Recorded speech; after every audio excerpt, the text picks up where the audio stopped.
What's up, everybody? It's the Roundtable Sports Podcast. Today, we're taking a look at the top 50 plays from JK Dobbins in his rookie season with the Baltimore Ravens.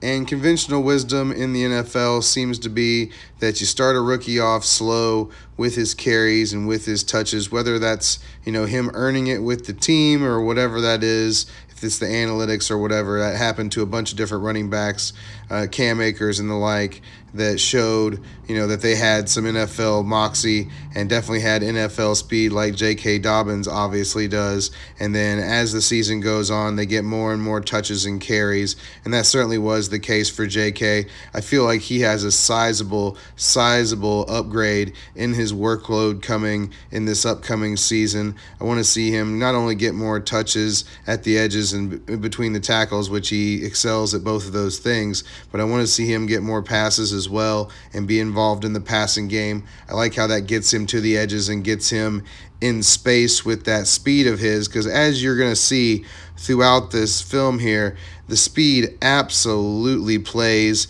It's definitely a weapon that he utilizes in a big way. And it's not just breakaway speed either. He can stop, he can accelerate with a good amount of quickness as well. So it's the full package as far as the speed goes. He doesn't need a big runway to get started and to get to go full speed. So it's definitely something that can be weaponized, especially in a running offense like the Baltimore Ravens. And of course, he's not a one-trick pony either. He's got great balance and great shift and change of direction as he's running out there, which allows him to cut on a dime and allows him to use angles to create space for him to run in against slower defenders. So when he's out there, he's able to really separate from these guys with his cuts and with the angles that he's taking. And he does a great job also of setting up his blocks and being able to use those guys to get more yards. And of course, he's got a lot of good blockers for the Baltimore Ravens that he's able to utilize. So the fact that you show some patience, which is tough for guys that are that fast, a lot of times they'll run past their blockers. But JK does a good job of letting those guys get set up before he unleashes the speed too, which does show a certain amount of maturity, which is something you kind of expect from a guy that has carried a program like Ohio State before. Something I picked up on as I was watching JK run, you can kind of sense like the defenders are frustrated from having to chase him around. He's slippery and gets away from people a lot of the time, and that wears on a defense when they think they've got you and you're able to get away. That can really grade and wear down a defense's confidence. He's also got good enough size where he doesn't have to exclusively work on the edges. He can work between the tackles, which really allows him to participate in every phase of the offense.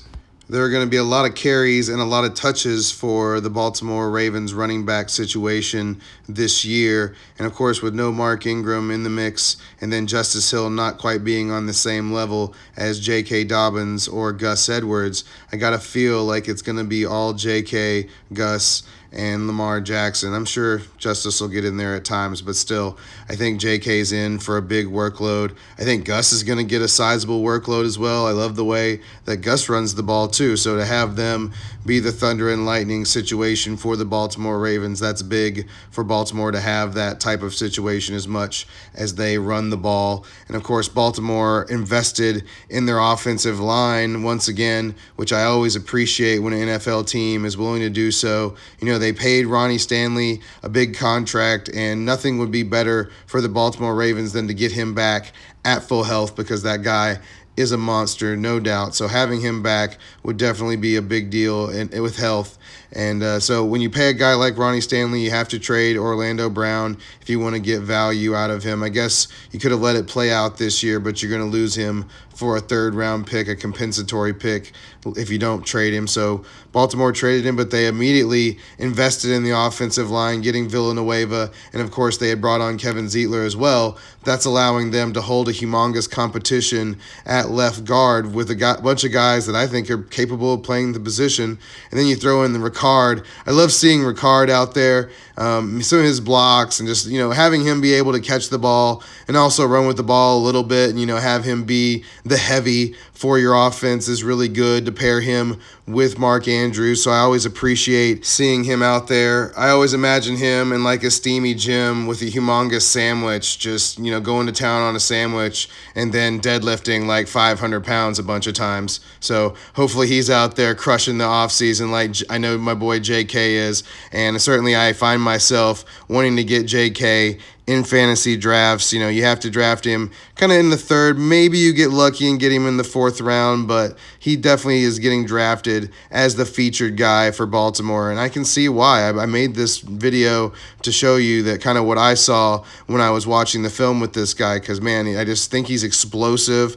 I think that explosion is something that the Baltimore Ravens offense desperately needs from the running back position. I do love that they got Sammy Watkins and Rashad Bateman as bigger wide receivers for Lamar to throw to as well. That may lead to some more throws in the offense, but that'll also lead to more continuity as far as the offense and as far as, getting third downs and longer drives. That'll lead to more scoring drives and more goal line touches for JK Dobbins, which they trust him in the goal line too, which is another, little feather in his cap as far as wanting to have him for fantasy.